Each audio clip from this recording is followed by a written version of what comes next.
2019 ఎన్నికల్లో ఒక ముఖ్యమంత్రి కుమారుణ్ణి టీడీపీ పార్టీ భవిష్యత్తు నాయకుణ్ణి ఓడించాను అనే విజయ గర్వంతో మంగళగిరిలో అడుగుపెట్టిన ఆళ్ల రామకృష్ణారెడ్డి అక్కడ ప్రజలకు చేసిందేంటి, అలాగే అతని చర్యలతో వైసీపీ పార్టీకి ఒరిగిందేంటి అన్న విషయాలు ఒక్కసారి చర్చించుకుందాం. గత 5 ఏళ్ల వైసీపీ పాలనలో మంగళగిరిలో నారా లోకేష్ ఓడిపోయాడు అనే వార్త తప్ప వైసీపీ పార్టీకి గొప్పగా జబ్బలు చరుచుకుంటూ చెప్పుకునే మరో సంచలనం అంటూ ఏమీ లేదంటే అది అతిశయోక్తి కాదనే చెప్పాలేమో. ఇక లోకేష్ పై ఆర్కే విజయం సాధిస్తే మీ ఎమ్మెల్యేకు మంత్రి పదవి ఖాయం అంటూ జగన్ ఈ ప్రాంత ప్రజలకు హామీ కూడా ఇచ్చారు. దీనితో మంగళగిరిలో అభివృద్ధి ఏ స్థాయిలో ఉండబోతోందా అన్న ఆలోచన ప్రతి ఒక్కరిలో కనిపించింది. అయితే అంచనాలు ఈ స్థాయిలో ఉంటే అసలు వాస్తవాలు ఎలా ఉన్నాయో చూద్దాం. మంగళగిరిలో ఉండవల్లి ప్రాంతంలో ప్రజావేదిక కూల్చివేతలో వైసీపీ తన విధ్వంసానికి మొదటి పునాది రాయి వేసింది. ఈ కూల్చివేతను స్థానిక ఎమ్మెల్యేగా ఉన్న ఆర్కే దగ్గరుండి పూర్తి చేశారు. అలాగే రాజధాని అమరావతి వినాశనానికి కూడా ఇక్కడి నుంచే వైసీపీ వ్యూహాలకు శంకుస్థాపన చేశారు ఆర్కే.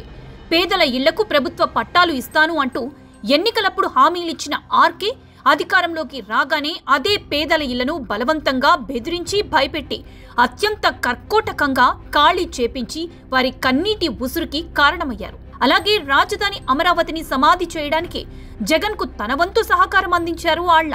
అలాగే మంగళగిరి అంటేనే ఇక్కడి చేనేత పరిశ్రమ అందరికీ గుర్తొస్తుంది. అటువంటి కళా నైపుణ్యాన్ని ఆధారంగా చేసుకుని ఎన్నో కుటుంబాలు ఇక్కడ జీవనోపాధిని పొందుతున్నాయి. అటువంటి వారి సమస్యలను కూడా పట్టించుకోకుండా అధికారం ఉన్న 5 ఏళ్లు జగన్ కి ఊడిగం చేసి ఇక్కడి ప్రజల ఆగ్రహానికి గురయ్యారు ఆళ్ల. దాని ఫలితమే 2024లో కనీసం ఎన్నికల్లో పోటీ చేసే అవకాశాన్ని కూడా కోల్పోయారు.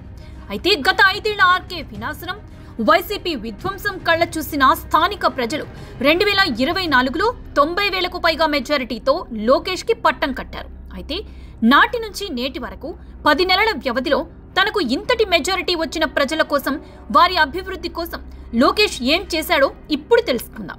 మంగళగిరి ఎమ్మెల్యేగా విద్య, ఐటీ శాఖ మంత్రిగా బాధ్యతలు చేపడుతున్న లోకేష్ ఇక్కడి ప్రజా సమస్యల పరిష్కారానికి నిత్యం ప్రజా దర్బార్ నిర్వహిస్తూ స్థానిక ప్రజలకు అందుబాటులో ఉంటున్నారు. స్వచ్ఛ మంగళగిరి పేరుతో సొంత నిధులతో పారిశుద్ధ్యానికి పెద్దపీట వేస్తున్నారు. అలాగే మంగళగిరిలోని ఎకో పార్క్ లో వాకర్స్ ఎదుర్కొంటున్న సమస్యల పరిష్కారానికి సొంత నిధులతో ముందుకొచ్చారు. ఇక ఎన్నో ఏళ్ల నాటి పేదల సొంత ఇళ్ల కట్టడాల కలను మన ఇల్లు మన లోకేష్ అంటూ ఇచ్చిన ఎన్నికల హామీని నెరవేర్చుతూ వారికి ప్రభుత్వం తరపున అధికారిక పట్టాలను అందిస్తున్నారు. ఇక మంగళగిరి బ్రాండ్ గా చెప్పుకునే చేనేత పరిశ్రమకు తగిన చేయూతినందిస్తున్నారు. ఇటు స్థానిక ఎమ్మెల్యేగా తన నియోజకవర్గాన్ని టీడీపీ కంచుకోటగా మార్చుకుంటూనే మిత్రపక్ష పార్టీల నాయకులను కూడా కలుపుకుంటూ ముందుకు వెళ్తున్నారు. మీకు నాకు ఒక వాట్సాప్ మెసేజ్ దూరం మాత్రమే అంటున్న లోకేష్ రాజకీయం ముందు వైసీపీ చిన్నబోతోంది.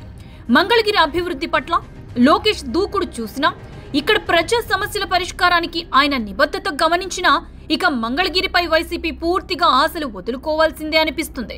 ఈ అభిప్రాయాన్ని బలపరుస్తూ స్థానిక వైసీపీ ఎమ్మెల్యే అభ్యర్థి మురుగుడు లావణ్య కానీ, మాజీ ఎమ్మెల్యే ఆళ్ల రామకృష్ణారెడ్డి కానీ రాజకీయంగా తమ ఉనికిని కోల్పోయారు.